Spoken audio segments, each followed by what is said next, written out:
बूढ़ी हो गई हो, अब तुम हमारा कोई काम नहीं कर सकती। तुम अब यहाँ से जा सकती हो। बेटी, माँ ने जिंदगी भर मेहनत की, तुमको पाला पोसा, हर मुसीबत से दूर रखा, और अब जब मैं बूढ़ी हो गई तो तुम सब मुझे यहाँ से निकाल रहे हो। ठीक है, मैं भी कभी अब यहाँ लौट के वापस नहीं आऊंगी। ये कहते हुए बूढ़ी कवि वहाँ से चली जाती है। उड़ते उड़ते बूढ़ी कवि दूसरे जंगल में पहुँच जाती है। उस जंगल के पक्षी मिलजुल के रहा करते थे। वहाँ सब अपना अपना घोंसला अलग अलग पेड़ों पर बनाए हुए थे। कबूतर भैया, आज आप खाने में क्या खाने वाले हैं? चिड़िया बहन, मुझे तो चावल के दाने मिले हैं, और तुम क्या खाओगी? कबूतर भैया, मैं तो चने के दाने खाऊंगी। मैं भी चना का दाना खाऊंगा। तोता अपने घोंसले में बैठा बैठा मीठा मीठा अमरूद खा रहा था। कबूतर बेटा, मैं बहुत थकी हुई हूँ, थोड़ी देर मुझे अपने पास बैठ लेने दो।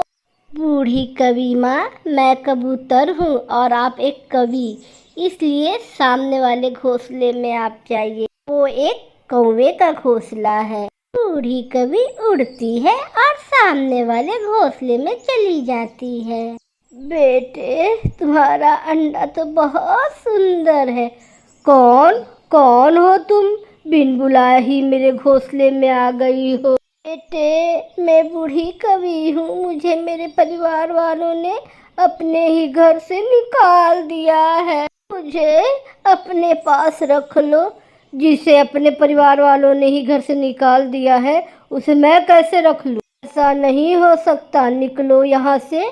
वो बूढ़ी कवि वहाँ से उड़ जाती है और चिड़िया के घोंसले पर जाके बैठती है। बेटी, मैं तुम्हारे अंडे का ध्यान रखूंगी। जब तुम दाना लेने जाओगी, मुझे अपने पास रख लो।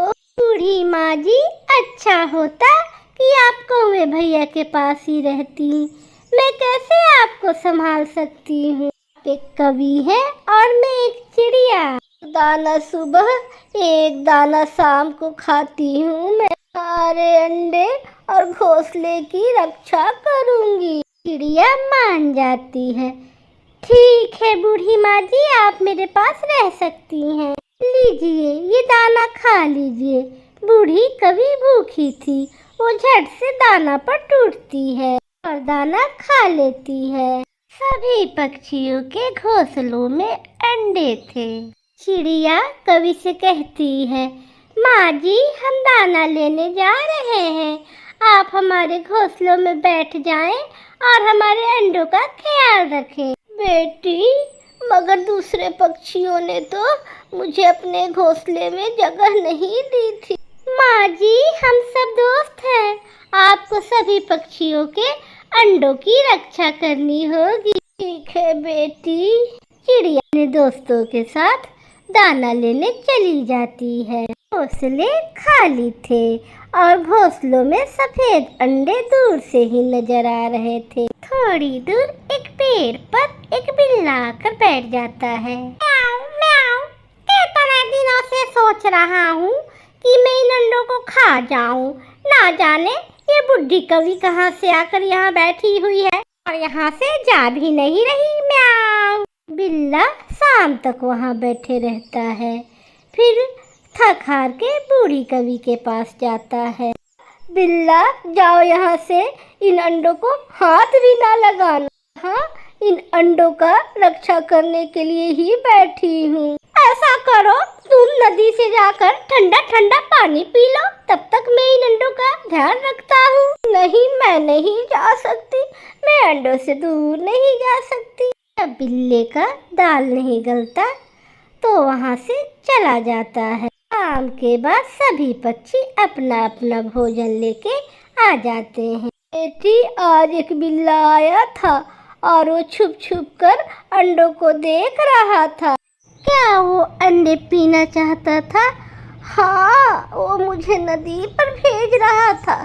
पानी पीने के लिए। सुनो सुनो, माँ जी बता रही हैं, यहाँ आज एक बिल्ला आया था, वो हमारे अंडे खाना चाहता था। ये कवि झूठी है, ये झूठ बोलकर हमसे मुफ्त में भोजन खाना चाहती है। कोई भी बूढ़ी कवि के बात का विश्वास नहीं करता। लेकिन चिड़िया बहुत तेज तर्रार थी, वो बूढ़ी कवि का बात मान लेती है और उसे एक दाना खाने को दे देती है। दूसरे दिन सभी पक्षी दाना लेने जाते हैं तो फिर वो बिल्ला वहाँ आ जाता है।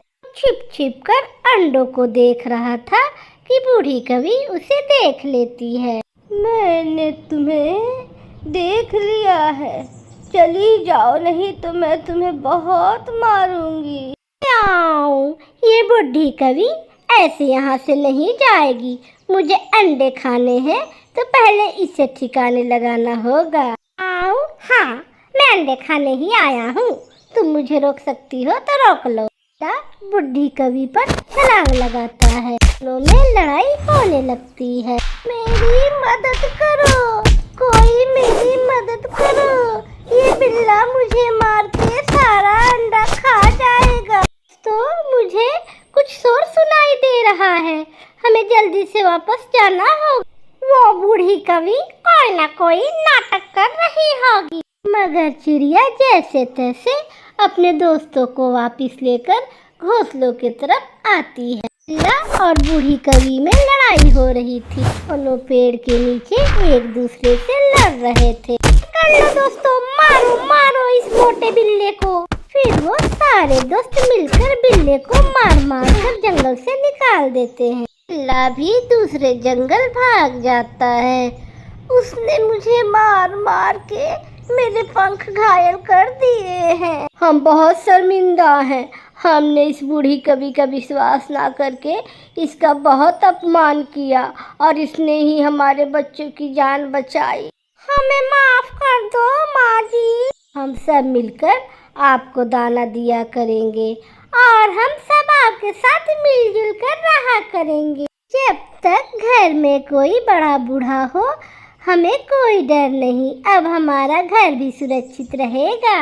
प्यारे दोस्तों, इस कहानी को लाइक, सब्सक्राइब, शेयर और कमेंट करना ना भूलिएगा।